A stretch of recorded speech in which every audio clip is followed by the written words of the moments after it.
ask you to consider. So, continue if needs to do that. Yeah.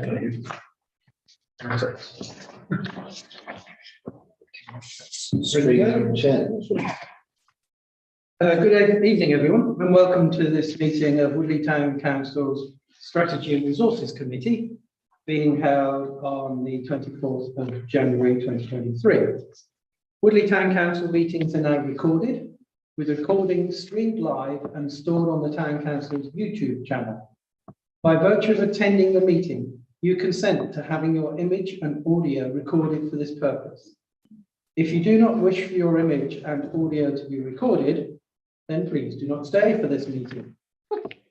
For those in attendance, we're not expecting a fire drill tonight, so if you hear the fire alarm, please head to the nearest fire exit and congregate at the fire assembly point by the Oakwood Centre at the front of Woodford Park.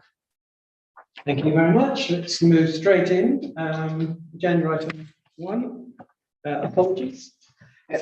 Stop.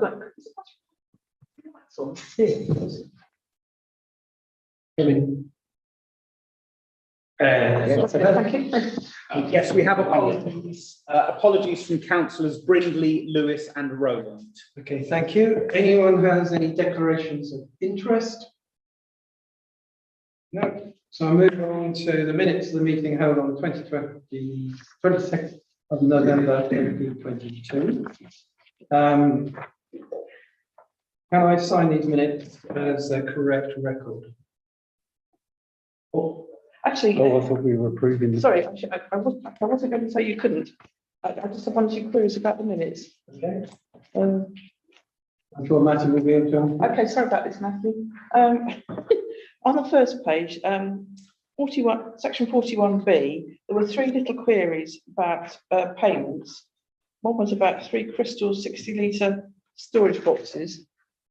One was a. Do you know what they were used for?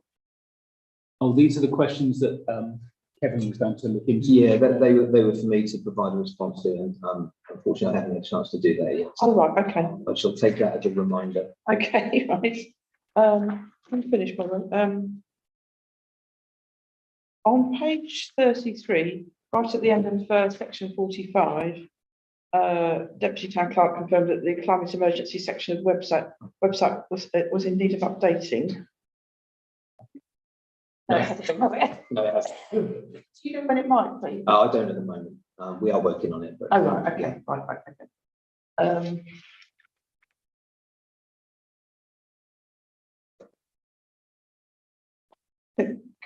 I think that's it. Thank you. Okay.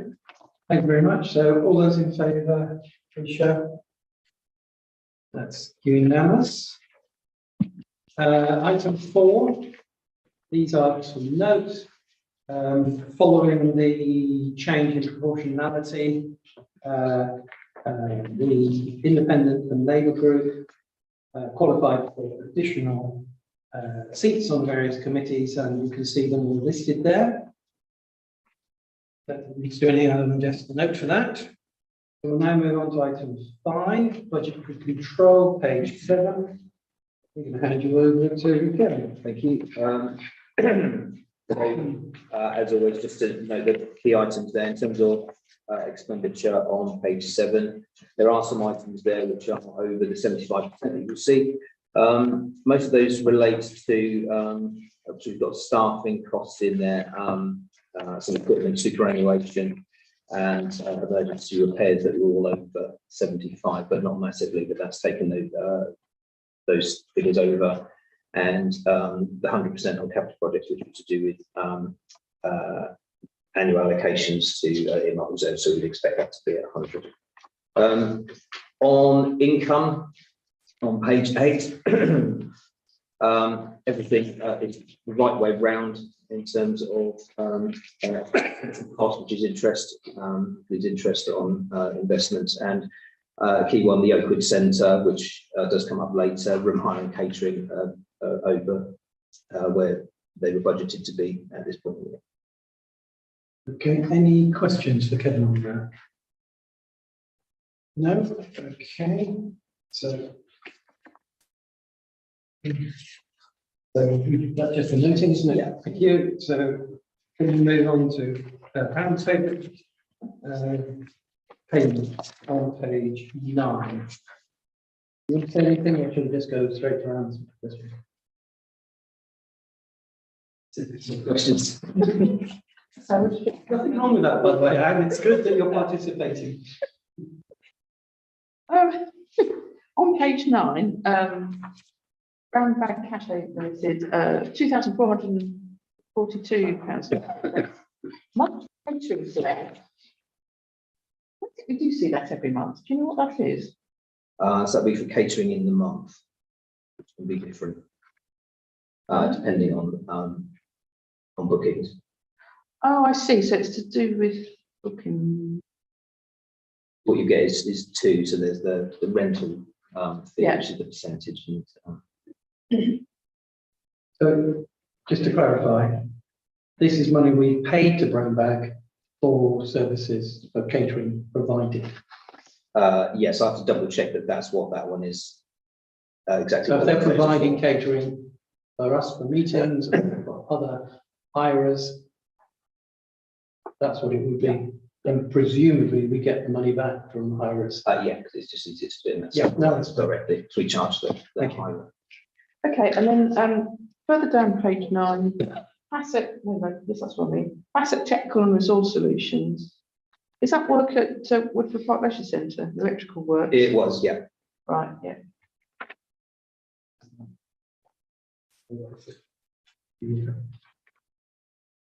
Keep going It's on. okay. I don't know, oh, yes. Page 14, I mean, it's a minor point really. And near the bottom of the list, Sports Direct, you've ordered 60 feather shuttlecocks for £525. I mean, that was 60 packets of shuttlecocks, won't it? I'm guessing it is, yeah. Because otherwise it'd be very It's expensive. very expensive, yes. I'm not sure how many's in the pack. And, I mean, is that for a special occasion? 'Cause- No, I think that we sell them. Oh, In, the vending supplies. So we wouldn't be stocking. I see. Right, because I mean, that's a sort of the luxury end of things, isn't it, really? I think that's actually it. Okay, thank you. There's no. I've just got one. Can you, Yeah. sorry, the weekly newspaper on page 10, where's that then? Where's that go? Sits on the front desk. Why do we order a weekly newspaper? Just out of interest? We do take articles from it that relate to the town council and Woodley issues. What, as in chop them out? Yes, You do, something we've always done. because probably could do that electronically, couldn't we? Possibly in this day and age, it's something we can look at. Although I'm sure it's very therapeutic sticking in theory. I do get, working on today, certainly, if you look at the digital version, it's got very much a subset. Yes. Right, the paper version's got. I mean, I've no objection to people chopping and sticking, but what we're going to do with it when we chop some stuff? Maybe that could be an agenda item for the PR and marketing I think that's good. subcommittee.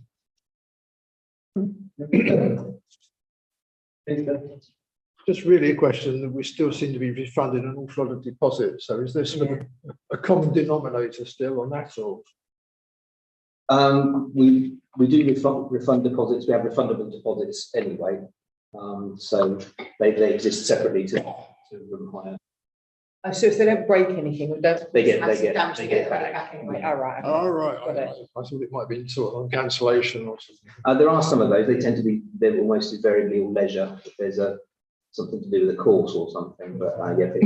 Just curious to know if we still sort of refunded deposits because people can't turn up because of COVID or something similar to that. No, they're damaged deposits. Yeah. And there is a mechanism for charging an admin fee if someone cancels. So they don't necessarily always get 100% of their deposit back. Depends on circumstances.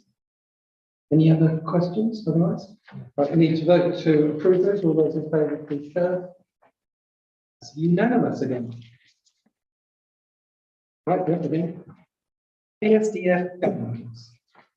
Page 15. So that's just to note the summary there from the same, excuse me, same format as usual, and split between the two pots of money. That's doing quite well and providing us with a steady income as it stands at the moment. And that's only set to increase into next year. So Yeah, just to ask, am I right in thinking that's about 1%? I think so. I think I looked at it last week and I thought it was around about 5%. So is that a reasonable amount in today's market? yeah, it's more than we would be getting elsewhere, certainly through bank. Oh, right, okay, yeah. And this is, so it's, just to answer my 2 penny worth, this is where we've wanted a really safe haven Yeah, for the money to pay off the Oakwood. And almost by definition, you're always going to get a much lower rate yes, to have that. yeah. Martin? Well, you've just answered my question, I think. I mean, I've got an account where I'm getting 2.5%, which is in a building society. So, Well, this is a half year. Yeah, this decision was made when we reached the 2 million. 2.5% is really good. Really good. it's what they offer. The question I have, this doesn't include the potential 80,000 we put into investments, does it? No. Just clarity. Any other questions? That's where we're going to make them, not this. Any other questions? That's to note. So we now move on to item 6, the Open Centre income update, page 15. And, would you like the presentation of this over to you? Yeah, thank you. So numbers in the report there show that room hiring comes at 50, just over 50,000 against the target there, 7.5. So that's the right way around. Likewise, catering's done well this year. We bounced back quite strongly after COVID and a number of things. So that's at 11.6 over the budget target of 7,497. Following comments from the last meeting, Matthew has rejigged the layout of those charts and the formatting in terms of colours, the budget line being a dotted line to make that stand out a bit better, and also having the numbers shown in a different way and different fonts. So I think that's a lot clearer to read than it was, and we'll be using that going forwards. So, Do you want to comment on the catering income while we've got it open as well? yeah, just say again, that's largely due to the coffee shop performance, which has been really strong. It's been busy and it's going the right way. So I think next year will be more of the telethon. Is that spread across the week, or is that sort of Saturday, Sunday, part? The weekends really do help. Park run is a big bonus. It's a really busy day. So yeah, I'd say the weekends are really make it. Certainly looking, comparing to 21, 22, 19, 20, that's a significant jump, even alone for the pandemic. It's, yeah, so let's make it. They're doing well for us. Yeah. Well, may they run. Yeah. Any other questions? Then go for just to note. Sorry, just a stupid question. No questions, it's stupid.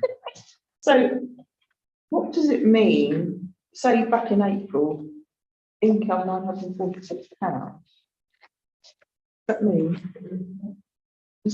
mean what the catering people paid to the council? Yes, So, right, And it's a key. which is a percentage of their net turnover. There's a set percentage across the. oh, right, so when it gets up to 11,607, does that mean that their turnover is a great deal more than that? Yeah. Oh, right. And clearly it's linked to the hiring of the rooms. So the better we do with the rooms, potentially better they do with the catering. So they're inextricably linked. Any other questions or clarity? No? Okay. Then goes to note. We come to item 7. There are some recommendations here. I will test on them. We're going to test anyone of you to see what you've read. I'm going to randomly choose a batch. So who's going to cover this? Who left over? Yep. So the first one there is the management strategy. So the first, so page 1 through to page 5.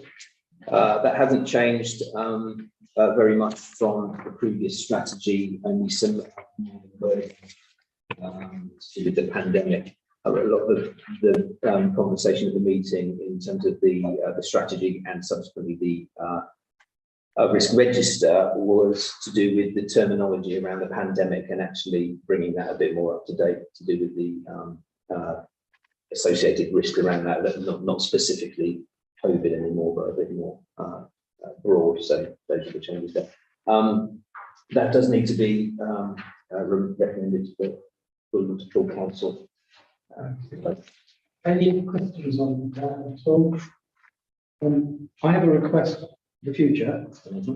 You said there's some minor changes. It'd be nice to flag them up, so we don't have to do a track change.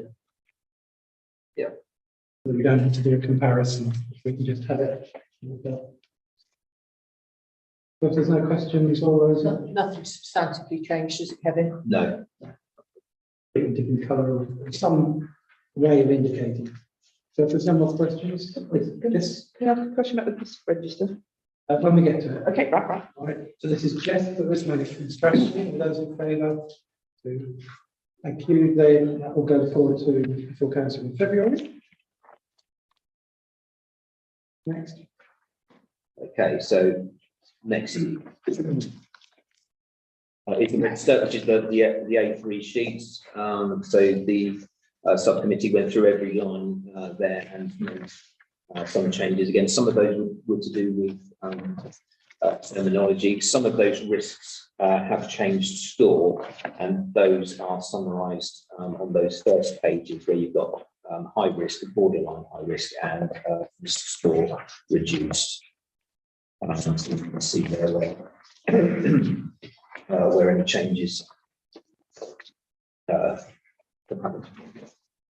Okay. Can I just clarify on the first page 6, the numbers at the end of the table? If you just explain that they are the 13, 0, 17, and 18. Oh, just that's how many of each risk fall into a particular. This is nothing. I wouldn't make any assumptions. It looked like someone's working out, really. Yeah. Questions? Yeah, so I've got two. One is that sometimes 8 appears, If you can give us the page number. well, sometimes the number 8 appears in red and sometimes appears in yellow. If I can find your example. So on page 20, I see, on page 21, booking errors, previous score was 8 in red, whereas vandalism was 8 in yellow. What page? Page 21. Yeah, that would be an error in the system there. Oh, right. Okay. It'll Pick be, it up automatically. yeah, it'll be a formatting error, just in additional formatting on the spreadsheet. So it should do it, but if the numbers are out, then it's wrong. So yeah, that'll be my part. I can go back and check that. All right. Okay. Thank you. This is an name culture. No. No, I will check every page and make sure the formatting's right for those. Okay. Thank The you. numbers are correct. It's only the 8 that I noticed that happening on. There's another one there that I've just spotted. Right. I'll go through and make sure. Okay. And the other thing is, there was talk of giving dates for when there are updates. And they're not in there yet, are they? So it's not, so where there are actions and comments, I mean, obviously blue indicates that that's a new comment, but it doesn't necessarily tell you when that comment was made. Is that, are you planning to add a? The actions just need a date. Yeah, okay, we can. Yeah, that's it from me. Okay, any others? Can I just ask about some of the ones that are related to COVID? When you're planning on, because we're going to live with this, are we going to keep these on forever, or are we going to try and take some of these off? So some of the things around, you know, the marketing plan and the uptick in Yeah, venues. I mean, that is red, and I think your graph has just shown that it probably isn't red. yeah, I mean, that was the subcommittee's decision to leave those in. So some came out because it met twice. So it only used to meet once a Do you year. recommend that they take them off? Well, it's subject to review twice as often as it was. We've got more opportunity to do that. So I think at the next meeting, I think that will change. So a request from this committee back to the subcommittee to review them. Or at least downgrade them, because it shouldn't be sitting on 16 or 12.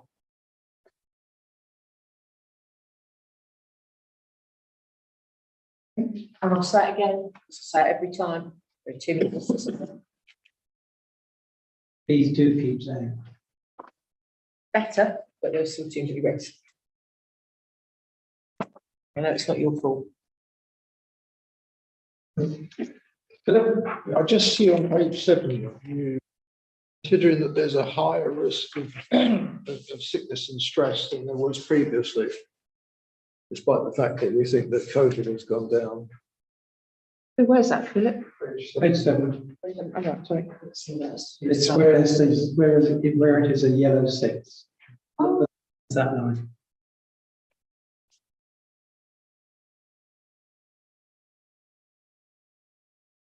Lauren, so too. Yeah, so that would have been from. So I'm not sure if that's this time or whether that changed last time.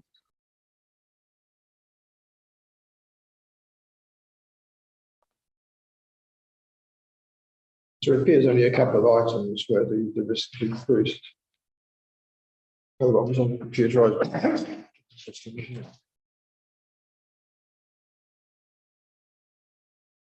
I know there's a lot of nasties going around at the moment called flus. I've had about 3 times in the last 2 months. I mean, I can put a note against that as well for review. Any more for anyone? Like the archiving at the bottom page. It's really helpful. But you've left some colour. I don't think I think the formatting is less than the colours on. So if you've deleted the risk, cut the colour off. It's on the column Yeah. rather than, but yeah. Just formatting.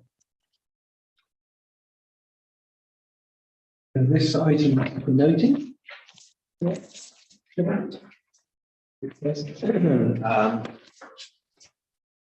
Yes, yeah, just to note to be recommended to be sent to council.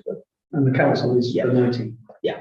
Okay, Slight let's try. Is it- It's a slight change from last year. I know there was discussion about the volume of paperwork that was going to committee and then full council. So the recommendation results present the risk register full council only. So that's those, but what would be page 6, right? Are we all comfortable with that? Yeah. Good. So we have to approve that. All those in favour, please show. Unanimous. Final one here is the disaster recovery plan, pages 28 to 51. Back.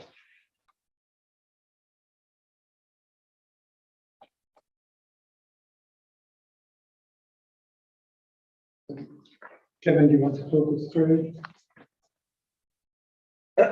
Yeah, thank you. Again, there were no fundamental changes to any of the strategy or content. There were a couple of housekeeping things to do with personnel information and some of the wording again around the pandemic and the risk assessment section. Other than that, the plan itself remains the same. Any questions? I just noticed that there's a revision history at the front, which gladdens my heart, but it doesn't seem to get maintained. 23.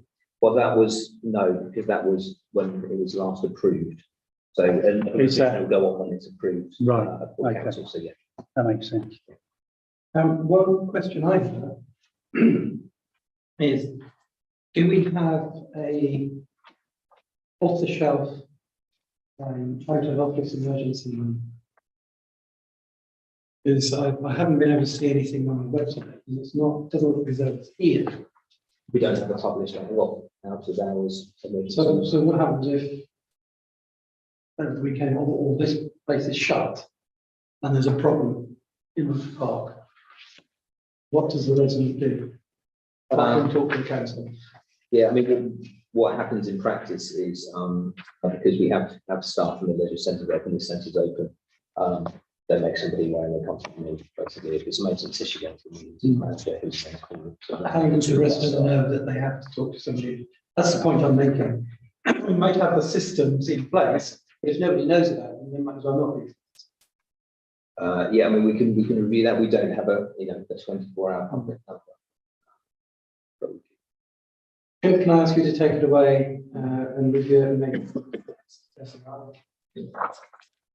I think it's actually happened once. If you remember, the Coronation Hall was booked for a children's party, and whoever unlocks it was 35 minutes late. Do you remember? I think they haven't actually booked it. Well, assuming they have booked it, and they couldn't find anybody, eventually they got in touch with me. I think I got in touch with you, and 2 or 3 other people were. Yeah, okay. we can- Just think about it. I think I'm not saying a 24/7. But just a number that's available somewhere. Okay. Or, like a duty officer or something. There was some time ago, I got I got stuck in the multicoloured toilets. They went dark. I think all the water wasn't working or something. And there was supposedly sort of out of hours number on the wall, but nobody answered it. That didn't work as such. But this is years ago. But certainly there's no way of getting help. I was just in the dark. Yeah, okay, we'll look at it. I think part of that is, we don't pay anybody to be on. call 24 hours a day.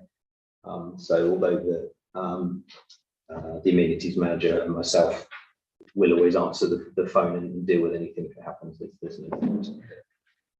If there's, is there a way of diverting like a central phone number for the Oakwood Centre to Woodford Park at the weekend or something like that? Technically, it's possible. I'm not sure that would help particularly in terms of. Can I suggest, rather than try and find a solution now? Yeah. Let Kevin go away, Yeah, look at it, and then come forward with a proposal. I think it's about defining what we want really, because, if the roof blows off, we might need to know about it, but other than that. Yeah. You can wait till Monday, can't we, really? Most things. Yeah, we'll review. It's a balance, isn't it? Yeah, it definitely is. And what I would say is that the vast majority of those times we have been able to action things really quickly. People get on Facebook and even our staff and I know the amenities manager monitor that. An example was we had some fencing damage in the park a while ago, and by the time I got the message and phoned in, he fixed it 2 hours earlier. It's in the Facebook post like the minute it happened. I know that was more by chance than specific procedure. Okay. Yeah, have we determined the public nature of this document? Yeah, so the numbers that are in there at the moment are not personal numbers, they're just the work numbers. The personal numbers are available internally for staff. But what about, we're giving out email addresses and phone numbers of third parties? Yeah, the email addresses are public ones, as are the other phone numbers. That are in there. Right, So okay. the point that you made actually at the meeting was there were a couple of personal contact numbers, and they were just been removed from this one, but are available to staff. So none of the third parties would object to this information being No, open? okay, so- Right. Philip, might have missed it. Where is the disaster recovery plan held? And where is the backup? Sorry, Where is the plan actually held and where is it backed up? right, okay, this is electronic demo server here, which is also backed up to the cloud, and we have at both buildings. And the clouds in the UK, I take it. Any other questions? Okay, that's for noting. That's what the agenda says. Yeah. Okay. Next two should be relatively quick. Item 8. The Climate Emergency Subcommittee and Action Plan. Unfortunately, the Climate Emergency Subcommittee could not go ahead because we couldn't be quorum.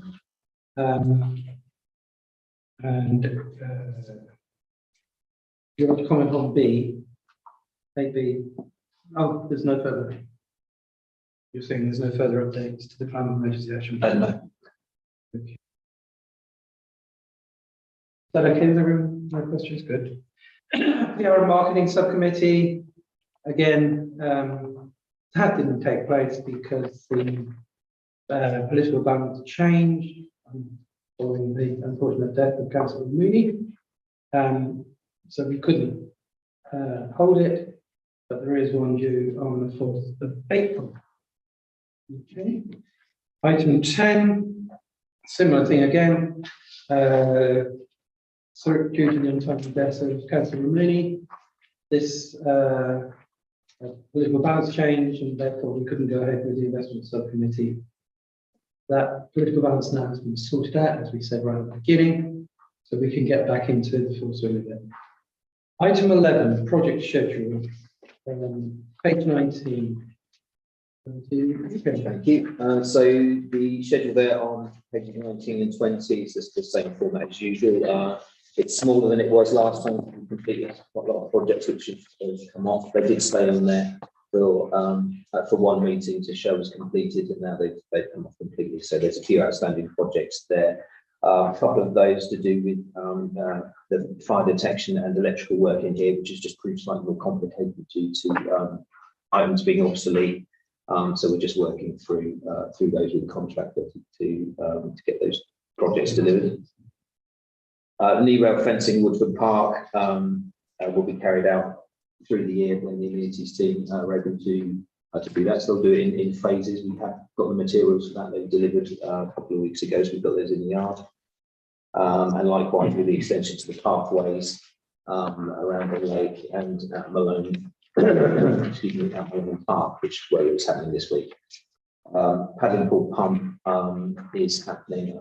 I spoke to the amenities manager last week, and I think he's expecting delivery of that in the next week or so. We're looking at installation on that. Yeah, I think that's it. Any questions? No? Okay. We need to then that's to note. And now I guess we need to get into the meat of the meeting. Charges 2023-24. This is the Leisure Services Committee. And our role is to review them and approve them. Again, over to you, Kevin. Yeah, thank you. So this is the proposed charges appendix. Which one? So it says proposed charges appendix 22-23. That's the resources at the bottom. Should say 23-24. It says 23-23 on. Oh, that's it. That's great. Sorry about that. So I'll throw over to the floor. If you want to ask questions. Do you know that this had a good thrashing out in the Leisure Services Committee? It did, and Ed, the leisure services manager, was obviously at that meeting and I was able to answer the detailed questions around those particular Woodford Park Leisure Centre. And can I just say, the Leisure Services piece actually ends Page 5. on page 5. So it's 1 to 5, which is the Leisure Services. 6 and 7 is Special Centre, which is our committee. So, Right, okay, thank you. Just I think pages 1 and 2. Great. Page 3. Just wondered why certain things are going up more, particularly bowls. And tennis. Yeah, I think part of the conversation, leisure services was about, the percentage increase can appear quite high when actually, because it's, the cost is actually so low, it's actually not got very much money. pennies, it's not so bad. Yeah, and there was some discussion around those, and there was a group of leisure services that the future leisure services committee to look at what the concession rate was and how what that was made up of. Oh, so they'll look, review that in the future. Yeah, so the concession rates the healthy excuse me, healthy habits card. And those rates for under 18s. Oh, right. Just because the percentage looks out of kilter, but it's Yeah. 50p still. But But- not the percentage. But over 2 years, it's 90 pence for the OAPs and under 18s for bowls. Yeah, with healthy habits, isn't it? I mean, if there are a particular group of people where they might notice that sort of amount, even though it might sound a bit small. So it's worth keeping an eye on that, I think. And the other thing I was just going to ask is, what's the condition of the tank? There's one tennis court, actually. Yeah. What's the condition of it?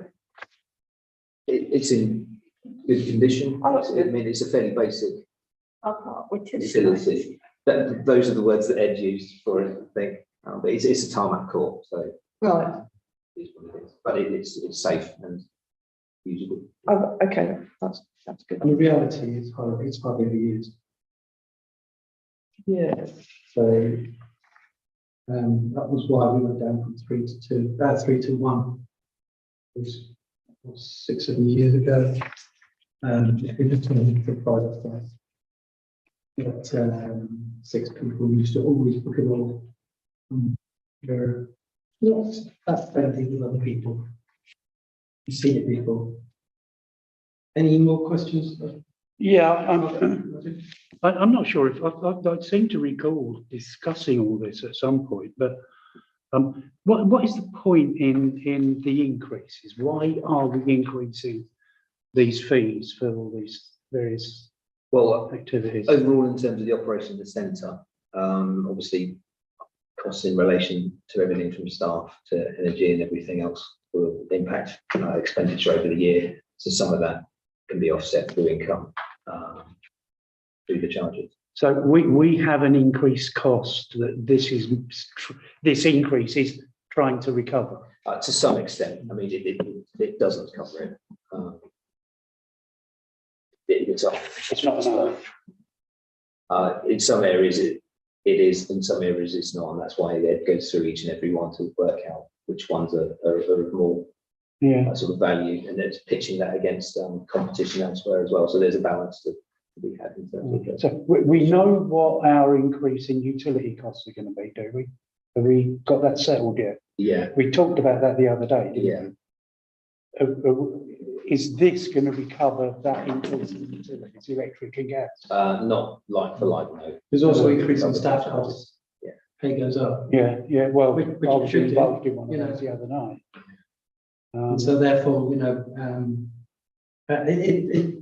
as a council, it's a interesting balance because on the one hand, we'd love to give everything for free, but on the other hand, that actually benefits a small percentage of the total Woodley population.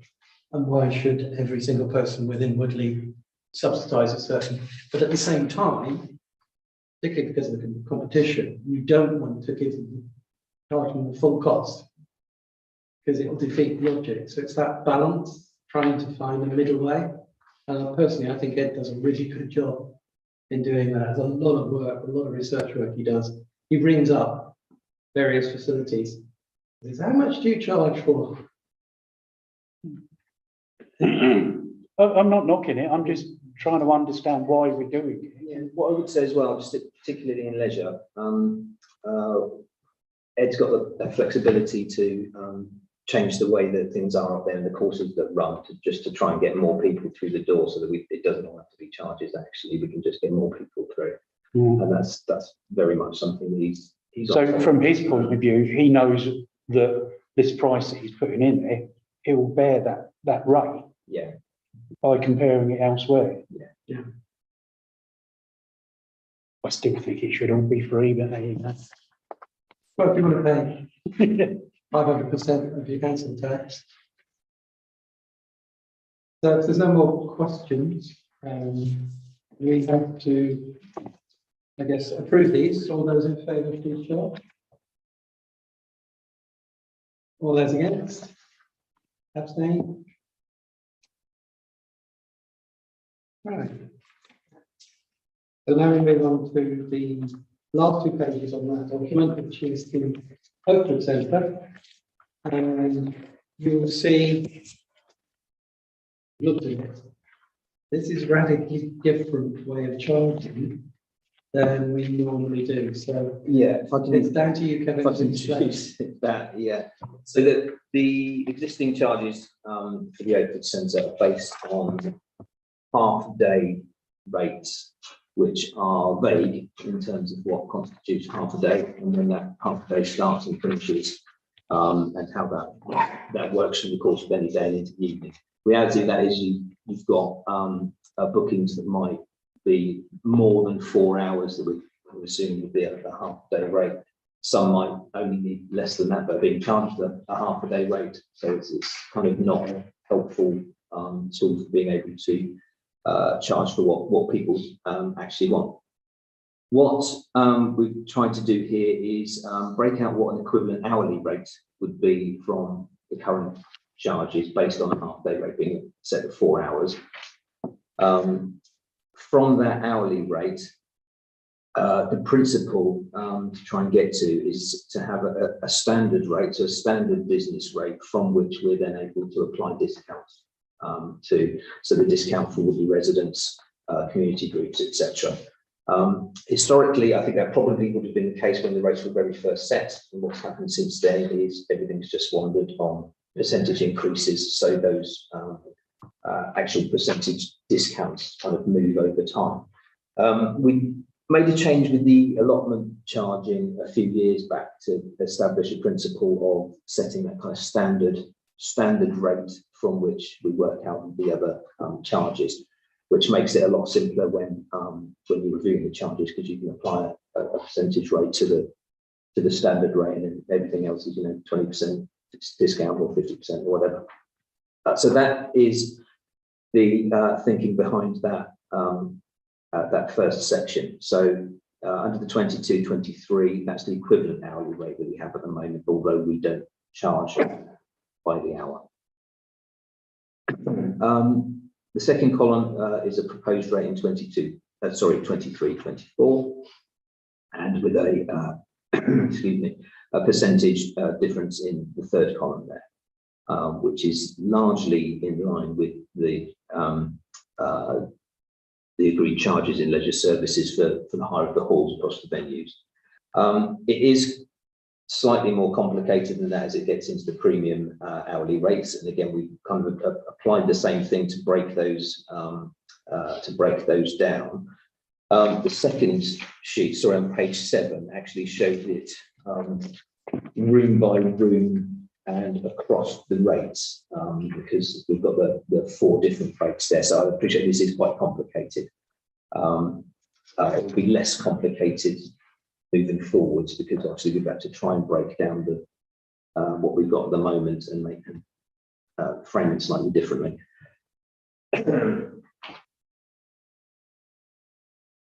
So in essence, that's what that is, and that's why it looks so different to what we've seen before. I'm sure there's probably going to be some questions. Could you explain the standard discount policies?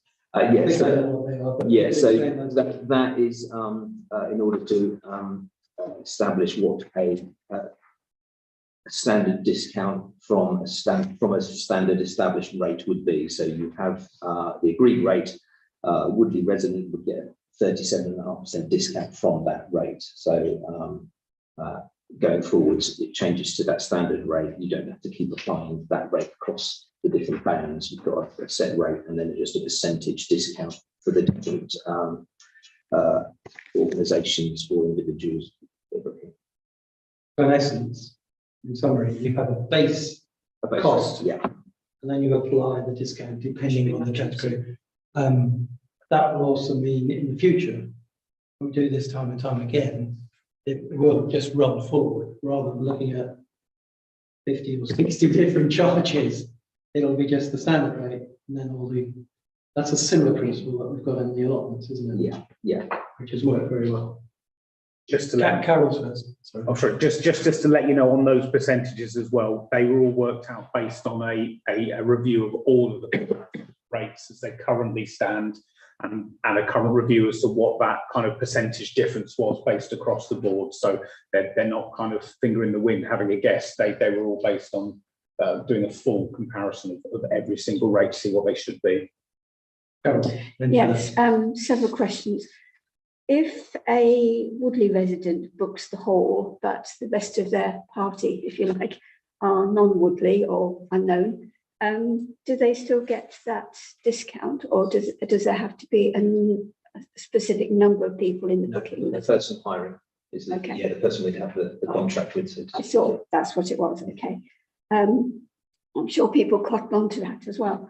But the other, looking down that percentage difference, I appreciate what Matt's just said, although I'm not sure I understood. But sorry, Matt. That's right. It takes a long time to go through all that days. Was I was looking at the ones just for ease over 10%, looking at 10% being roughly an inflation figure, well, that's debatable. There's a minus 6.3 for the mile suite because that's being kept down to £50. But there's the 24.2 for Carnival Hall, 40.7, and further down 34.8. I wondered if that could be explained, please.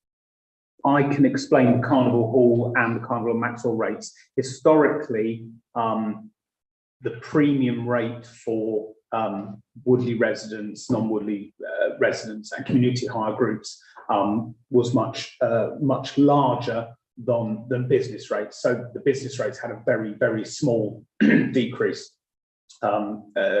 increase for that evening rate booking, because I think we didn't get any business bookings that would run into the evening. So when you look at that percentage increase, because it's based against the standard rate, which was the old business rate, it seems much higher because in the past they didn't get barely any discount at all. But it's much lower for other residents. Yeah, if you kind of look on page 7 and look against the non-Woodley, the Woodley resident and the community hire rates, their difference, which is the very last column, is much less. It was much easier, I must admit, with the leisure, with the green pages, because you just looked at the percentages and you understood that.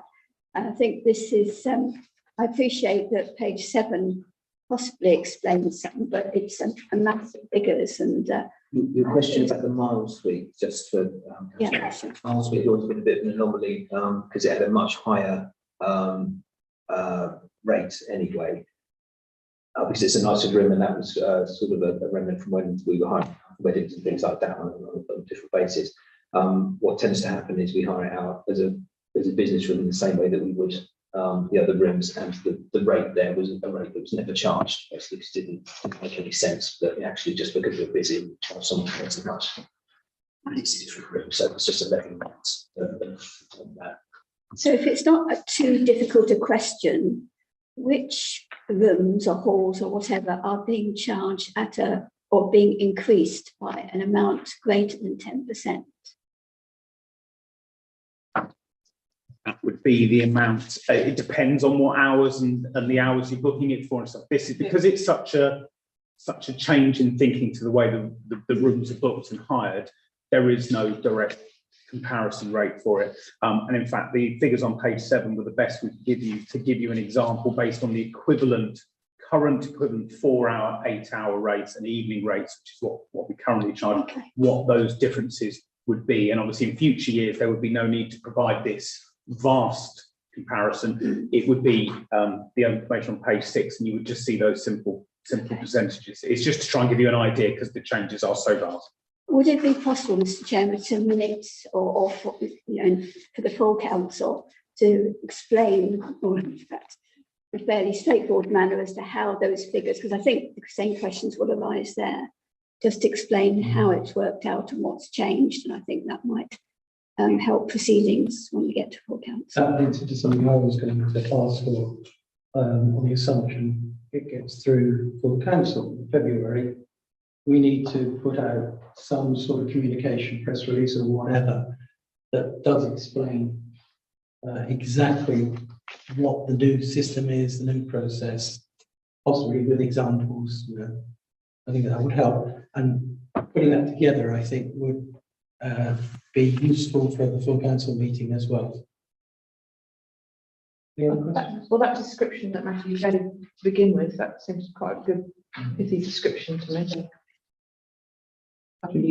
Martin? Martin's first. Oh, yeah, just a couple of questions. First one, have you modelled this in any way to try to come up with what the income, projected incomes would be based on these rates? No, it's quite difficult to say at the moment because we part of the other bit of work we do is to establish exactly where that income is coming from in terms of the different groups, etc. And we don't have that at the moment without doing it. If we said that, you know, if we go back to last year, we've got a booking pattern there, haven't we? We know what we let out, what was booked, how long it was booked for. So, you know, it's a column in a spreadsheet that says, you know, that it was booked out for these hours. Because the danger of this that concerns me is I can book a room for an hour now where I couldn't previously. The potential of that is a lowering of it, you know, the less income, because very often I was booking it for 2 hours or 3 hours when I only needed 1 hour. And the prices were obviously different. So I'm a little bit concerned about that. And Yeah, I'm just hoping there's some way of making us feel more comfortable that we're not going to lose income as a consequence of it. But the counter argument to that, because it's well made what you say, is at the moment, if you're forced to do a 4-hour booking and you only want an hour or 2 hours, you're going to go somewhere else. So it will be, I think, that's what I think will happen. Swings and roundabouts. We may lose some of the people that you're talking about, but we should gain a lot more who are just doing an hourly rate. And of course, these guys have a discretion that if, for argument's sake, Brunel room is bombing, that's 11.5% on the standard business rate, they have the discretion to start discounting out. And of course, I would expect them to come here to tell us that the income is not on track. And I don't mean marginally, I mean significantly. And this committee then would have to take the relevant responses.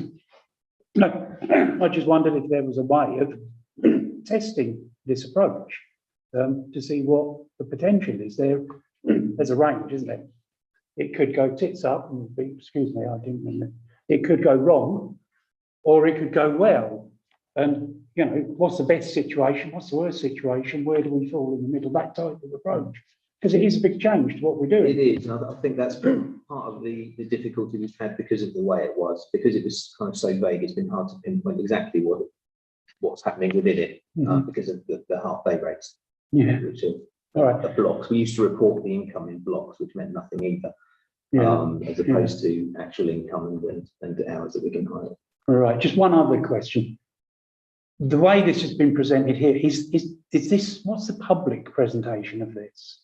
Is it what I'm seeing here, Barder Room, £25.75? Have we determined what the public presentation of it will be? No, we haven't. I mean, we would need to show what an hourly rate was against a room. Obviously, there wouldn't be the other information surrounding that. Yeah. But yeah, we would have That an would be hourly it. rate. Yeah. Am I right, Kevin? At the moment, we don't, other than what goes out in the agendas, we don't actually publish this. So residents have to phone in and work out and ask us what the rate is. We don't actually publish on the line, whereas this is easier and clearer to put out. It is, and I think that is probably key to it, because actually at the moment, telling someone what half-day rate is, depending on what group you might fall into and what time of day it is, doesn't really help you. Whereas we would be able to be more specific. Right. Okay. Juliet?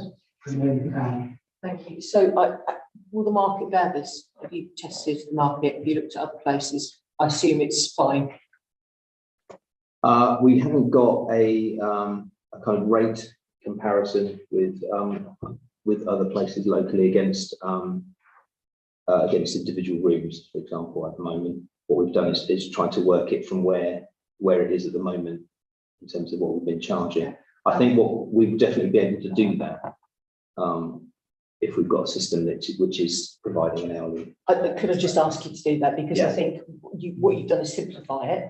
It's going to make life a lot easier. I think I agree with the modelling, but I think it would be very difficult to model because I suspect we don't know how long people booked those for, because they will have just booked 4 hours. We don't know if they used it for hours or 2 hours. So I think modelling is good, but you might need to wait and model it properly when you've got a bit more data. But I do think if you've got an hourly rate, it's probably like the leisure services one, just worth having a little look around. Because that's what people do. They'll phone around and have a look, and if it's £5 more, then they won't come in. I have to say, these are very reasonable prices. Very reasonable. Yeah, I do a lot of shopping around for room hire and things like that for other things I'm involved in. And these are competitive from my point of view.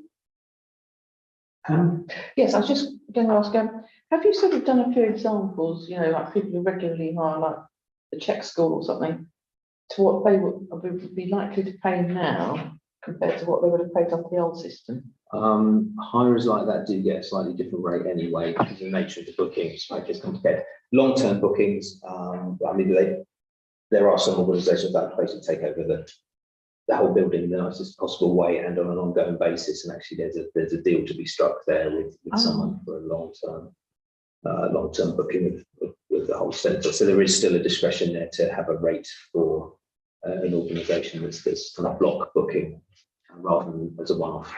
So have you compared what they really pay currently to what they would pay under this scheme, or would you envisage actually having the same sort of discount for them? I mean, same bespoke arrangement. Yeah, I mean, we would have to look at it and find something in the middle, because it wouldn't be directly comparable to the hourly rate. No, But we wouldn't want to, suddenly double the price for a hirer, for example. no. Just because that's how it seemed to work. So we'd need to review each one. Can I just make one last plea? I don't disagree that you're going to have a bit of a haggle and have a bit of a deal, but could we get some principles written down somewhere? If they hire for more than a year, they get a 10% discount. If they hire for, a 5-year block booking, we'll make them tea every morning. Whatever. For some structure. Yeah, well, just some principles, because actually, at the minute, that's organisational knowledge with you guys. If you leave, somebody else will make up another figure. So, I think we just need some principles. Plus, personally, I think it wouldn't be a bad thing if this committee actually had visibility of some of those deals, because I can tell you now, no one other than you guys, I don't know whether, you mentioned the Czech school, for instance, whether they get 50% or 90% or 10%. And I think it would be, I don't mean itemized, but so we did 4 deals at 10. Constitutes mates rates, really. Is that longevity? Is that they work with us in something? Would we want that to be available, or would we want that to be confidential? Some guidance. Yeah. And you can make it high, you can make it reasonably high enough level that it's not sensitive. Right. That's what I'm saying. Yeah. Once Joe Blogs has got 75% discount. But I Just don't know know why Joe Brooks was in first. Yeah. That's what, is it because they have a really long contract with us and a fabulously, tidying income? Great. Or is there some other reason? Yeah, that is what it is. But yes, we will include that. I'm sure there's not hundreds of them. No, there's not. There's a handful. It's a combination of block booking or longevity booking, and there are some that are just so simple they barely require a setup or anything. They're just easy wins. But yeah, 3 more questions, otherwise I've got one. Sorry, I beg your pardon. Martin, no, you go. It just struck me as we were discussing it, this is now public because it goes in a minute. I don't know whether there's any impact from that. Is anyone paying more than this one here? Right, okay. So mine's a simple question. In the middle, Carnival and Maxwell, why you take over the whole place, 20% discount. Is that 20% discount on top of the standard discounts? How does that work? Yes, so the standard rate is reduced by 20%. So on that standard business rate, If Carnival. you're, sorry to interrupt. If you're a Woodley resident, let's say community and charity hire, it is, you get a 50% discount. If that community and charity hire books a premium, the premium hourly rate for Carnival and Maxwell, do they get an additional 20%?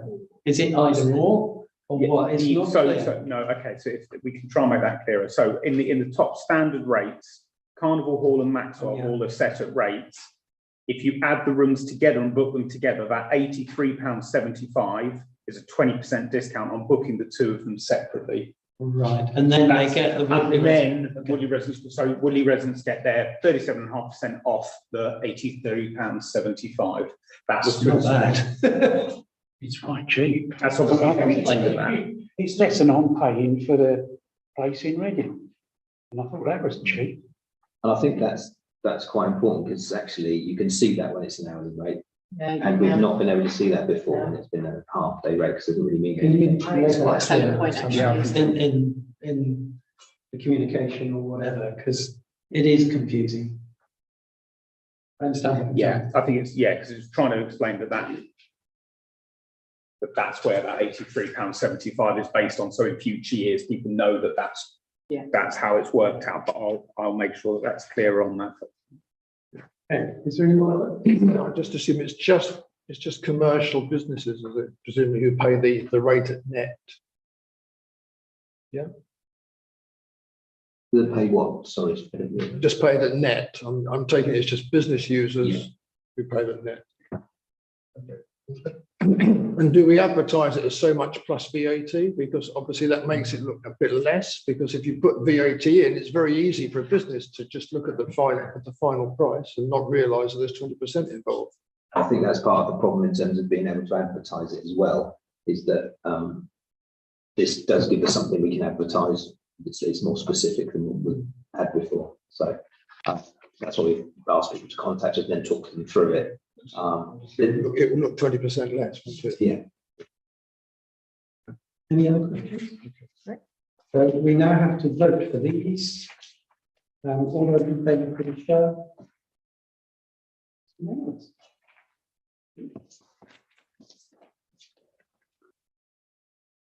Okay. Revised estimates. Over to you again. Thank you. Right, you have some amended pages. The budget book which you finished with this evening, which apply to the next next few items on here. So the first one is the revised estimates on page 21. So there's the report there which outlines what the expenditure and income is looking like in this current year. What it's worth checking that against is the page that looks like that, which is a summary of the columns. You've got a revised one there, so the one in your budget book, the one in there. Oh, yes, yeah. I'm glad you helped me there because I was. In there, you'll find the sheet that looks like that. The budget summary, that's the one. And that shows the breakdown of figures of revised estimates. The original estimate for the year, the revised estimates and the projected estimates for next year.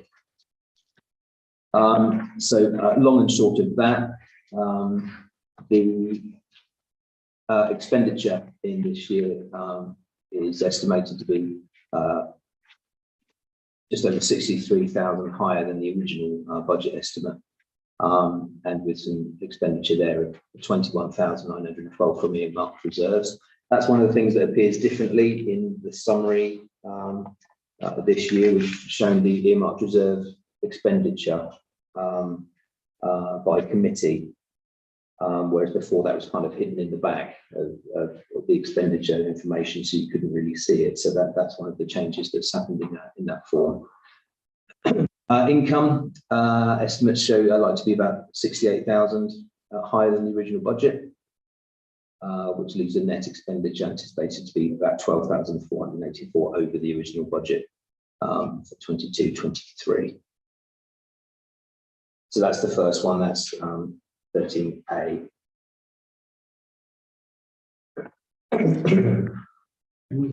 Hold it and then see Yeah.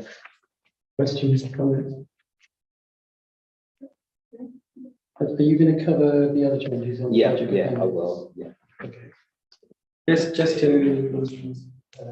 clarify the expenditure, what used to happen was any item that was being spent that had an earmarked reserve, they spend it, and then they would transfer a negative amount into that. So you're actually seeing a lower figure than actual expenditure.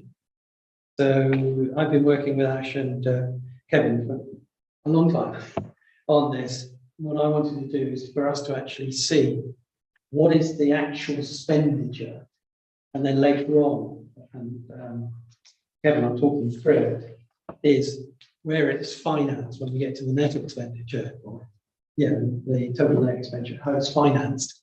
That transfer of the EMR will be down there, so you can actually see the movement. So just on that, if you look at the blue column titled 2022-23 revised budget estimates, you will see a couple of lines down there, S&R, EMR. So that's earmarked reserves that fall under this committee with an amount of 21912 against it. So what we're showing there is the expenditure from it set up earmarked reserves under that committee. You will see that comes back out again further down, way down where it says financed as follows, because that money is not coming out of the general reserve, it's coming out of an earmarked reserve. So that's a netting off of those values so that it doesn't hit the general reserve amount. What slightly complicates that is that the other difference in this year from the previous years is that the SIL money, the community infrastructure levy money, is separated out from the general reserve so that the members can see exactly where that is. Previously, that was just hitting that general reserve figure, so you wouldn't necessarily know how much free or unallocated reserve there was. And that is a fundamental change in the way this works. It will make more sense in next year because this will become actual, and then we'll be comparing like with like next year with this year rather than this year with last year, which is not quite the same. So to that end as well, you will see in the there's a box, so I'm trying to explain. 3/4 of the way down, it says funds to or from the reserves. And what you can see there is the money coming from those earmarked reserves or going to the general reserve. So that the figure there for the general reserve is a figure of 87,515 coming out of the general reserve to support services, and the two figures above from the earmarked reserves and SIL reserves to support the services. And again, that was a figure that you wouldn't have seen previously. It would have all just shown as coming out of the general reserve. I'm struggling to find that. Sorry. Funds to and from council Yeah. general reserve. In the Yeah. blue column, it's 668,108. Right. Oh, so of course it's revised. No, they're not. Oh, on here. At the back of the result revised. Basically, we've got three pots of money. The page before. We've got three pots of money. We've got SIL, which is for capital. Yeah, no, I understand that. I just couldn't see the numbers because I was looking at the wrong All right. paper. That'll be why then. Thank you. Got it there? Yeah, got it, yeah. Where that is further explained, for context, is the next page actually, which shows some tables which show this, the movements in SIL and in the earmarked reserves split between the committees. So slightly different. Previously, they've just had a list with a balance, which doesn't really tell you very much. Whereas this does actually link into the summary sheet, so that you can see you've got 41,200 of SIL available.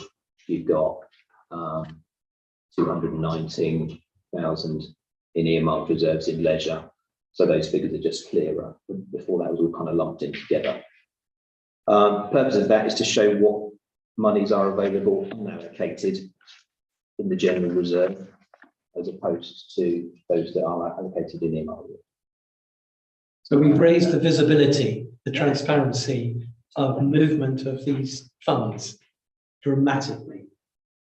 I believe we can now see so much more. Yeah, definitely. Even that just at a glance to be able to see how much is in SIL as opposed to in the general reserve is something that wasn't there previously. So, sorry, going back to the agenda item.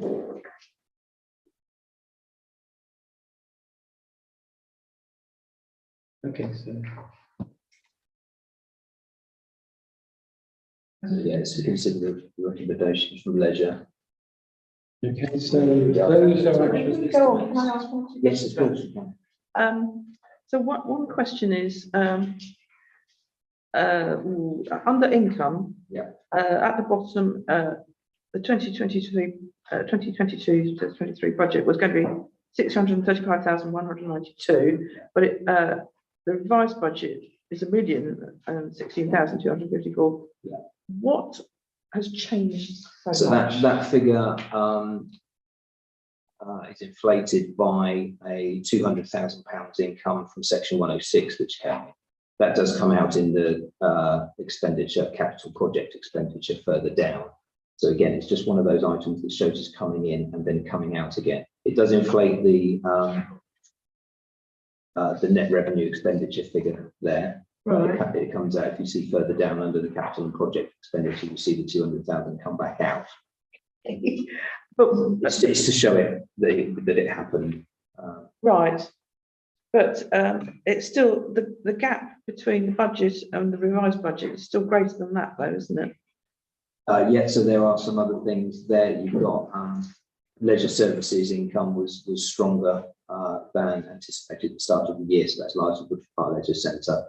And also under the S&R committee, that's quite a bit higher, and that is income on investments, which was higher than anticipated. Right. So we've done quite well on income there. Right, okay, thank you. And I do have another question. On the next page at the bottom, Yeah. it says closing balance unallocated general reserve at 31st December, 963,116. Yeah, so that's a bit of an anomaly. Oh, not an anomaly. It's a bit of a ghost figure, really, because it's not available because we've still got 3 months of operating to go to, and at the end of that period, it will be down to projected the 733,294. But actually, in the revised estimates, Oh, I see. 645,779. 64577, where's that? At the bottom Oh, of yes, I see. the blue column on the previous sheet. Yeah. So if we go down to that. Yeah, that is the more important figure, because that's the anticipated year end. Yeah, because anything in mid-year has obviously got a lot to happen to. So Right. Okay then, thank you. Any questions? I have to say, from my point of view, apart from the fact that I can't read it, I don't understand it. Rather than complicate things for everybody else, I should just take an abstaining point of view on this. I think if you present it like this to council, you're going to get a lot of confused faces around the room. I don't understand what's going on here. I really don't. And I've given up trying, largely because I can't read it. Maybe if I could read it, I could try and keep up with what's being said. But, you know, the font is just way too small for my eyes. That's a fair comment.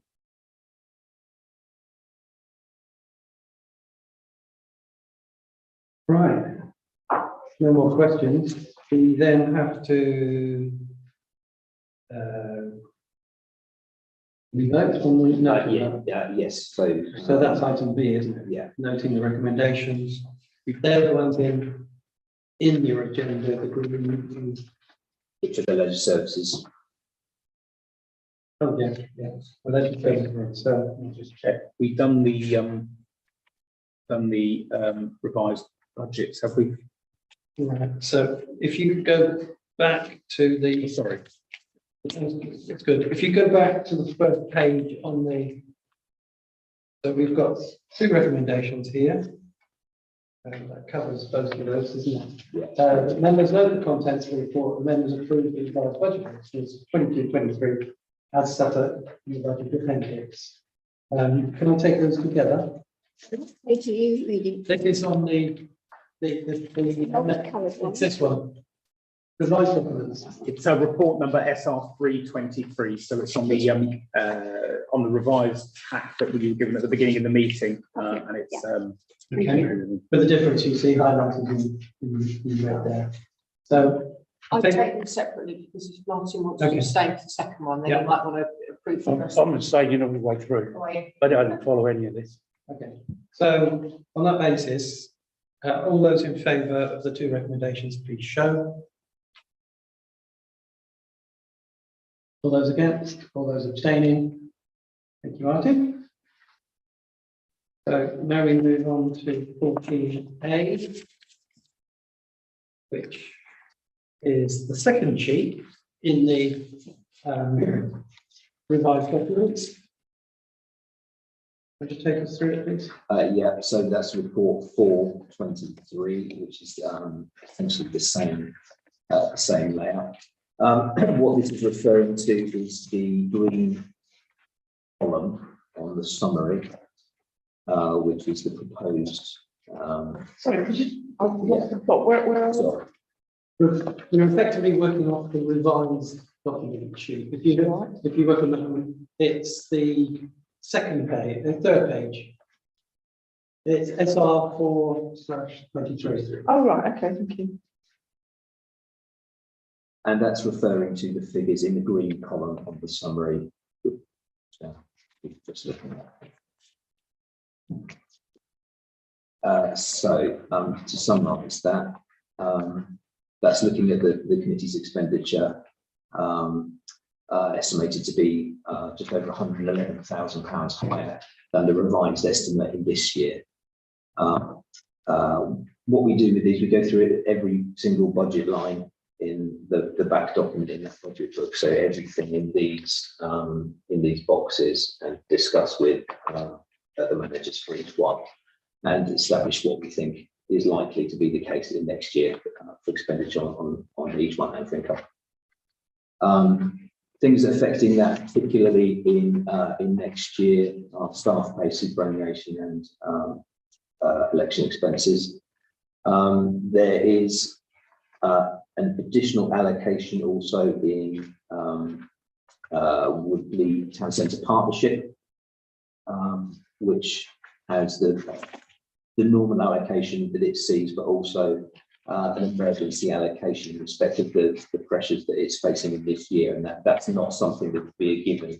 That 15K Yeah, well, it's 10. 15K is the regular, so it's 10K. on the As an emergency. emergency. Yeah, for But this it's a year. separate line item. Yeah. The danger is if you add it to the 15, Yeah, it just coverage. over a period of time, it just becomes automatic. We don't want to do that. Sorry. No, of course. On top of that, energy costs to play there. There's a significant increase there in gas prices. And we have added a specific allocation as well for marketing for the Oakwood Centre, which wasn't there before. We didn't actually have a marketing budget for the centre, which was something that we need to address. Income there estimated to be about just shy of 36,000 over the revised estimates in this year.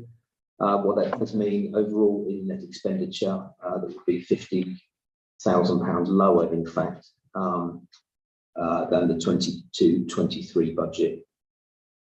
Excuse me, and 62,646 lower than the 22-23 revised estimate. And part of that is, again, going back to the summary with those in the green column, in terms of expenditure, we spent this year in projects and SIL monies. And what we are also expecting in next year, which is helpful in income, is a larger return on the investment. So we think about 80,000 income from that, which is fantastic. It gives it a lift and offsets the expenditure. So, sorry. That's good. You finished? Yes. Just some other things that you need to do. We've already mentioned the 10K emergency fund for TCMP. That's already been mentioned. The other thing that's happened as well, the large grants, Citizen Advice Bureau, Redibus, etc., that was increased by 10.7%. Most of the people who applied for grants got the same, got what they asked for, but the main beneficiaries of the increase are First Aid and Keep Mobile. They benefited from that increase almost exclusively. So that's worth knowing as well. So any questions? Carol? Yes, we've got this revised extra sheet that we've been given tonight. And when I'm looking at this compared with what we had sent out to us, like I say, I'm not confused, I am a bit, that we understand that bottom of page of the new revised one, it says that there's a change in net expenditure, etc., etc. But the figures don't seem to change when we get to, if you compare, not a lot. Well, we still get to the same precept, 109.75. I know we haven't got up to that bit in the agenda yet, but with all the toing and froing, but we're still coming to the same 109.75, but that's just a calculation on the tax base, presumably. It is. So I think That's what determines the precept figure, is that calculation based on the 109.75 times by the tax base. yeah. So when we get to that budget and precept, is there a change in at C? I know, but when we get to that, will that be different because of these revised sheets compared with the ones that we were sent out? There is, because the tax base figure is incorrect in the old one. It's pulled the sheet is pulled across the previous tax base figure, not the new one. And the tax base was only agreed last Thursday. Yeah, that makes sense. Okay. Still a touch confused like Martin, but yeah, that clears up that issue. That's fine. Okay, any other questions? No? So I will then move to the, again, the bottom of SR 423. There's two recommendations. I'll take them together. All those in favour, please show. Right. All those against? All those abstaining? Thank you. That's covered. And we move on to the approval of the yeah. Yes, so we're on C. See now. SR 5/23, which is the next page on. Again, Kevin. Okay, so the report there shows gives some general information about how the precept is calculated. The key document here, I think, again, is to look at the budget summary sheet and that green column. I thought we were doing recommendations from other committees rather I than, thought that that was what we were doing just now. oh, I see, I thought that was the S&R. one. Okay, we'll make it that way. Wasn't Be it? absolutely clear, that's Yes, not. please. So, so the budget estimates for 23-24 leisure and planning, all those in favour, please show. I've got a, Sorry, Sorry. I don't know what we're looking at. Could you tell me what we're looking at? 14B, Yeah, and where are the figures? the budget estimates.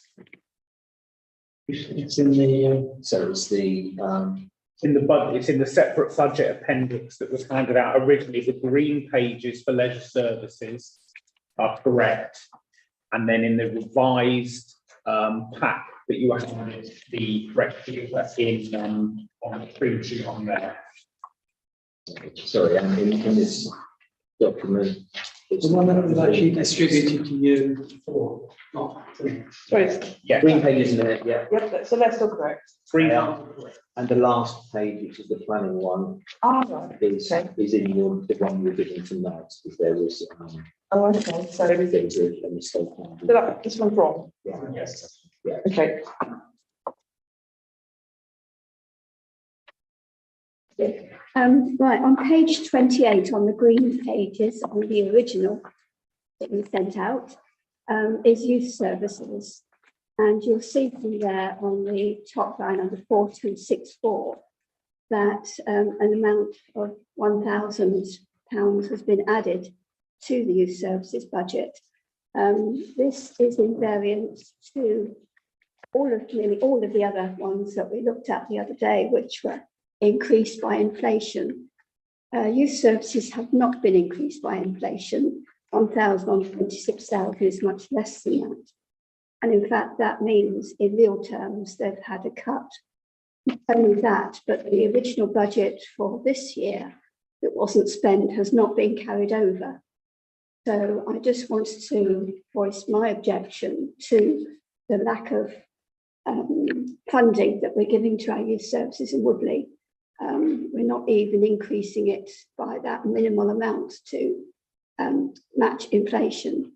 And we're losing this year's budget, which wasn't spent. So on those grounds, I would be voting against. I know they're not separated under B, but I would vote against that, those estimates. So, Can I just suggest that in most places, if you don't spend your budget in a year, you certainly don't get an increase the next year. You might get same as if you're lucky, but you wouldn't get an increase. So I think there's probably something about why wasn't it spent? And there is an increase. It's not an inflationary increase, but then they didn't spend last year's budget. I was going to say very similar, as you and I had the debate back at Leisure Services, that we haven't got a clue what that £27,000 is going to be spent on. Not a single idea, not a single clue.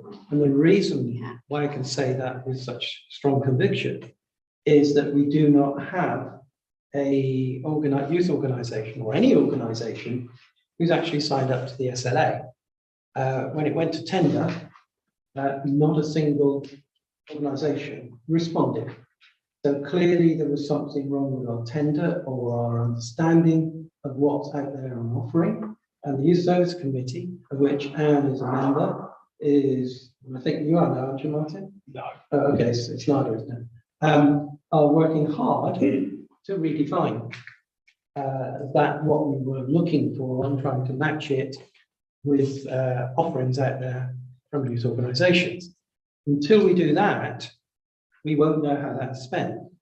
However, if we are successful and the cost is higher than the 27,000, we have a standard process and a request needs to be made then by Leisure onto this committee for additional funds. And I'm pretty sure, I can't commit, but I'm pretty sure they would get those funds anyway. And the important thing is funding the organisation for the SLA. That's the important thing, not whether it's in the budget or not, because that's what reserves are there for. Reserves are there for unexpected circumstances. And the scenario that I've just painted will classically be that unexpected circumstances. So money will be there, and that is the important thing, not whether it's on a line on a piece of paper. Keith, why do you refer to 27,000, whereas in this table on page 15, it was 34,000, and it's going to be the estimate for 23 to 24 is If you look 35,000. at page 28 on the green, you'll see that we have a youth projects fund of £3,000 that any youth organisation can apply for. And unfortunately, we haven't had anybody applying for the last 3 or 4 years. It's meant to be small sort of packages rather than a big SLA. And the youth survey, 5,000 again hasn't been spent because basically we have not organised it and put it done. So that's what the 35 is. It's 27, 3 and 5. Okay. Yeah. Yes, and Carol, the principal problem is that we haven't been able to define a tender in such a way as you know, any of the potential service providers out there feel that it's viable for them to do. It's not really about the amount of money. That's not the issue that's been causing a problem. I mean, that is another 5k here or there stated here won't make any difference whatsoever to that. To you, Mr. Chair, I think my point is this is not the message we should be giving out to youth Woodley, that we're not actually increasing the budget. We're not saying they're worth a bit more money. You could say the same about all of these others, that we don't increase them, they just come and ask for more. I just think it just doesn't give the right message. So can I cut across you? You may, Yes. the chairman. I know the message you will be putting out. It'll be a political message, and that political message will be exactly what we've just said. What we should be saying, and I want the council to be saying, is that we're having difficulty in providing this services. And when we have got an organisation that's willing to do it and it's financially viable, the funds will be made available to fund it. That's a fundamentally different message. And you know, you're going to message it the way you want to, but this council will be messaging it along that line. Okay, well, if I can come back on you on that one, I think the reason that this money hasn't been spent over the years, not just this year, is just that the committee hasn't been meeting. You know how often the committee meets. Carol, we have been meeting a lot. Just now, but in recent months, but up until now, there's been very little done. Well, I'd say we've been working pretty That's the agenda to continue. And just to correct you, the money has been spent year after year after year. It's only in the last year, for good reason, when the SLA finished, it wasn't spent. So I think it's not correct to say it's constantly not being spent. Anyway, I'll take your point. Let's move on. And I'm sure this debate will come again at full council. So We're back to 14. 14B. All those in favour, please show. Thank you. All those abstain and against. Right. Now we want to see. Yeah. Okay, thank you. So, So, it's a new revised report. yeah, so it's report SR5 5 2023.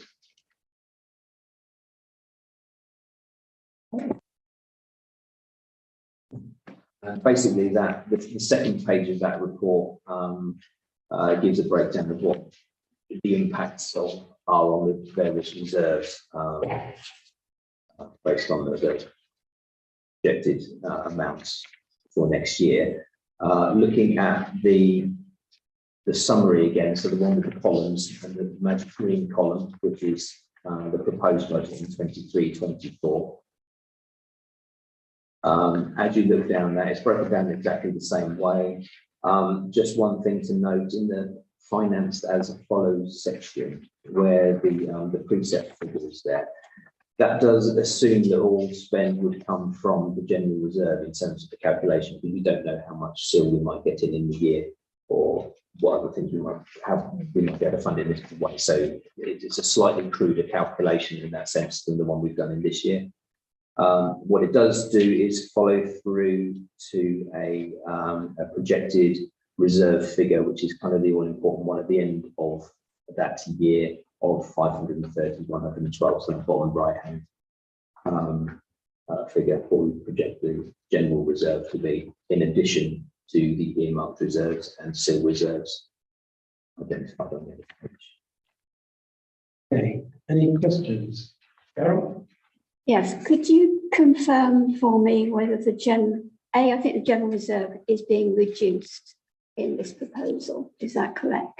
Yes, so if you look at, again, in that funds to or from the reserves, in that box, you'll see the figure in the green column of 115,668. Yeah. That's the amount that would come out of the general reserve to fund the services in the year. Okay. And could I ask then, the amount that would be left in the general reserve, is that what we would expect to have in the reserve? Have we got in, there's presumably a calculation on how much it needs in reserve to match spending, etc. Yeah, and it's not a hard and fast rule. Exactly what that figure is, I'm not sure. That, without going back, we could do the previous years on there actually. That probably gets us back to the kind of reserve we had before the pandemic. Actually, it was running at that sort of level. It went up significantly when the precept went up, and actually we had a surprisingly good year. We were expecting things to be particularly bad.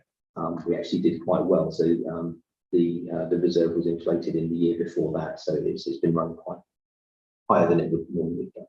Can I also add the 115,668? Black on green is not a good one, by the way. No. That assumes no earmarked reserves are used, no SIL is used whatsoever. Right, well, we know that's not true. We've got 420,000 of earmarked reserves.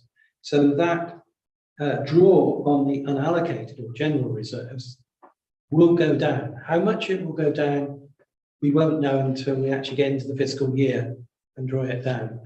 So on the face of it, it looks, God, we've got taken a lot of money out.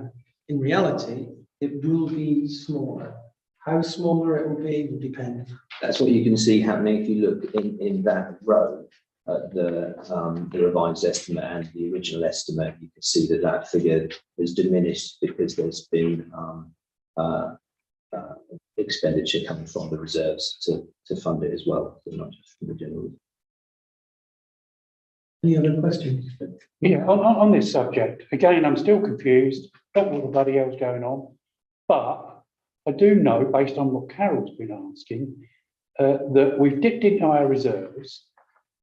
As far as I can tell, we don't know what that number is, and we won't know what that number is in some point in the future.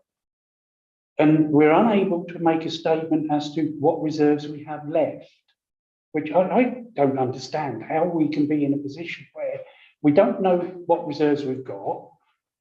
We're not sure what we've spent or what we're going to spend. That's what I've just heard. Am I mistaken? Yeah. So We know what we've got this year, we're talking Well, about. what is that number? So the first of April this year was 733,294 Right. plus the earmarked reserves and the SIL reserve. That includes all the different types of reserves that we have. Yeah, so that will show that, and that's that figure at the bottom of the blue column. Hang on, be clear. The 733, whatever it was, Yeah. doesn't include earmarked reserves or SIL. They are on top. So you've got at 1st of April, general reserves 733,294, earmarked reserves an additional 429,129, and an additional SIL of 181,918. They're all Reserves of some sort, Yeah. except one of them has to be spent on Yes. capital Yeah. stuff. But But the point is, they all add up to roughly what? 1.3 million, isn't something it? like that, yeah. And how much of that have we spent? You haven't, We haven't spent any of it. no, because that's what's in the general reserve and in the other reserves as unspent, they're balances. Right. They're still there in a pot that Yeah. we could draw upon should we need to. You could, and the reason for changing that layout is so that you can see in terms of the free reserve, technically how much is unallocated to anything. The things that are in earmarked reserves, there's been a council resolution to allocate that money to something which can be undone. Because I'm going back to a situation that I recall when COVID came along and we were all very concerned that we were going to spend all our reserves. The reality is we've spent nothing from the reserves. Uh, Well, we earmarked some from reserves to spend on particular things. Yeah, a couple of things happened there. See, we put some of the earmarked reserves back into the general reserve. Right. Council resolved to do that. The precepts went up. There was consultation exercise, and there was Which increased our reserves a little bit. increase in reserves. Quite a lot. And we thankfully a sort of furlough, which at the time we didn't even know if we were going to get furlough income. That saved us, and we got a tier 4 grant as well, income grant. So it didn't hit us as hard as we were expecting. It sounds really as though it didn't hit us at all.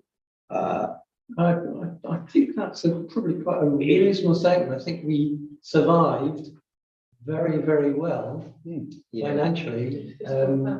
Yeah, but only because of those things. So it did hit the businesses. So It's not politics, is it?